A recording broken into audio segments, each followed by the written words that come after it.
Hola, muy buenas noches. Ayer los sindicatos anunciaron que esta semana que entra convocarán una huelga general de la Administración. Hoy PSOE e Izquierda Unida han dicho que apoyarán a los funcionarios. Julio Anguita ha llamado a la guerra contra el Gobierno y contra su política económica, y Alfredo Pérez Rubalcaba ha dicho que es injusto que los trabajadores públicos se lleven la peor parte de los ajustes presupuestarios. No es razonable hacer recaer sobre las espaldas de los funcionarios una política económica que se caracteriza, entre otras cosas, por hacer regalos fiscales a sectores sociales muy determinados y muy favorecidos. Lo que pasa es que hay que ser conscientes de que se trata de una guerra, que hay que proponer una alternativa de política económica, que la hay, está en la propia Constitución, y a partir de ahí concienciar a la población, informar, defender unos derechos y ganar la guerra. El presidente del PNV, Xabier Arzalluz, ha hecho en la localidad vizcaína de Sukarrieta un polémico discurso en el que ha atacado a ETA, a los socialistas vascos y hasta a los jueces que no hablan euskera.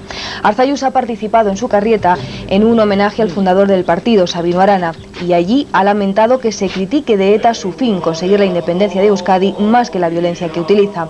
Ha calificado de terrorista al líder palestino Yasser Arafat y se ha preguntado por qué algunos dirigentes políticos se dan abrazos con Arafat, con Fidel Castro o con Daniel Ortega. Arzalluz ha reclamado una solución al problema de ETA porque los más perjudicados, ha dicho, son los propios vascos. Que este tipo de fenómenos políticos o de origen político, de asesinatos y de violencia, siendo absolutamente rechazables, cuando tienen un determinado respaldo social, no se arreglan solo por vía policial. Y preguntamos, ¿alguien piensa en alguna otra vía para ir arreglándolo? Y todo es ETA y ETA. Y abrazos a Arafat, y abrazos a Fidel Castro, y abrazos a Ortega.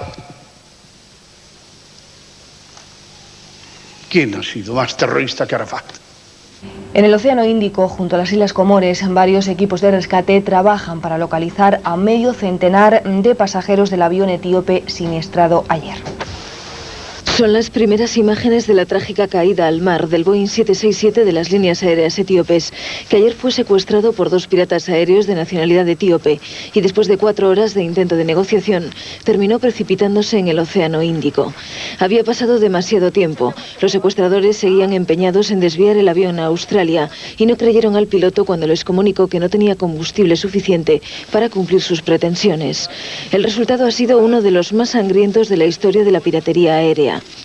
120 muertos, 52 supervivientes que lograron alcanzar la costa a nado y 3 desaparecidos. El avión se rompió en 3 partes. Los restos se mezclaban con los cuerpos de las víctimas. Cayó la noche y el intenso oleaje obligó a suspender las tareas de rescate. Así lo testificaba el capitán Bruno Bosch, que encabezó el equipo de rescate formado en su mayoría por médicos franceses voluntarios que estaban alojados en el hotel de la Galava, en la playa de Mitsamuti, en la isla de la Gran Comora, frente a cuyas ventanas cayó el Boeing 767 y a donde fueron llevados los cadáveres rescatados. A estas horas se desconoce todavía el móvil del secuestro. Todos son indicios. Al parecer, los piratas que sobrevivieron al desastre y están bajo arresto se presentaron como representantes de la oposición etíope. Las investigaciones solo están comenzando y los heridos intentan recuperarse del shock. Este domingo ha concluido en la ciudad alemana de Stuttgart la conferencia en la que se estudiaba la posibilidad de enviar tropas a Zaire. La conclusión final ha sido que cada país decida enviar tropas a Zaire, a Ruanda o simplemente no enviarlas. Mientras tanto, unos 5.000 ruandeses han regresado este fin de semana a su país. No es como el fin de semana pasado, cuando volvieron a Ruanda más de 500.000 hutus, pero entre ayer y hoy ha seguido un incesante flujo de refugiados cruzando la frontera. Las organizaciones humanitarias insisten, los que regresan lo hacen en condiciones infrahumanas, al límite de sus fuerzas. Apenas entran en Ruanda, algunos se topan con algo que les recuerda por qué tuvieron que huir hace 2 años. Estos desplazados, por ejemplo, en su camino a casa, cruzan ante las tumbas donde están enterradas 900 personas asesinadas por culpa del odio entre tutsis y hutus. Las oraciones por la reconciliación parecen tener eco en el mensaje de las autoridades ruandesas. Repiten que los hutus no tienen por qué tener miedo al regresar y que no habrá revanchas. Pero la readaptación no será fácil y por eso un miembro del gobierno ruandés pedía hoy una especie de plan Marshall a la africana. Eso sí, Ruanda no acepta una intervención militar internacional. En la ciudad alemana de Stuttgart acaba de terminar la conferencia internacional que debía decidir algo al respecto. Serán los gobiernos de los países participantes los que acuerden si mandan finalmente tropas tropas a la zona. El gobierno español sigue decidido a enviar el contingente de 400 soldados del que se habló hace unos días.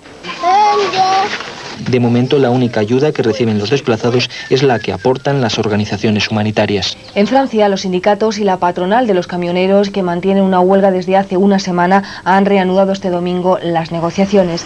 Ante el fracaso de las anteriores, el Ministerio de Transportes ha designado a un alto funcionario para mediar. Mientras tanto, los camioneros franceses mantienen bloqueadas las carreteras, donde se encuentran muchos transportistas españoles.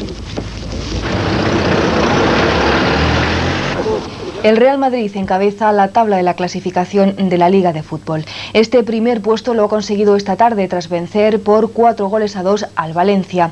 Los resultados completos de los partidos de Primera División de esta 14ª jornada de Liga son estos: Celta 4, Sevilla 2, Deportivo 4, Logroñés 1, Hércules 1, Compostela 0, Betis 3, Tenerife 1, Rayo Vallecano 1, Zaragoza 1, Oviedo 0, Real Sociedad 0, Español 0, Racing de Santander 0, Athletic de Bilbao 2, Barcelona 1, Extremadura 1, Sporting 2, Real Madrid 4, Valencia 2 y Valladolid Atlético de Madrid se juega mañana.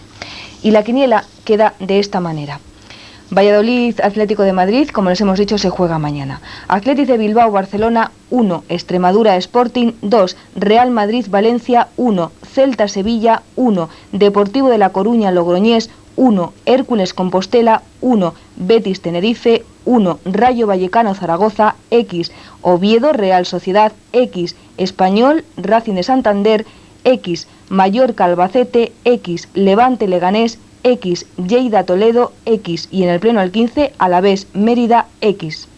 Los ministros de Finanzas de la Unión Europea han decidido que Italia regresará al sistema monetario europeo con un cambio pivote para su moneda de 990 liras por marco.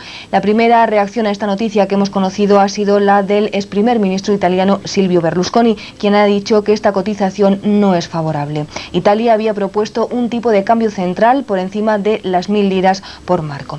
Es todo, con esto nos despedimos. Gracias por su atención y muy buenas noches.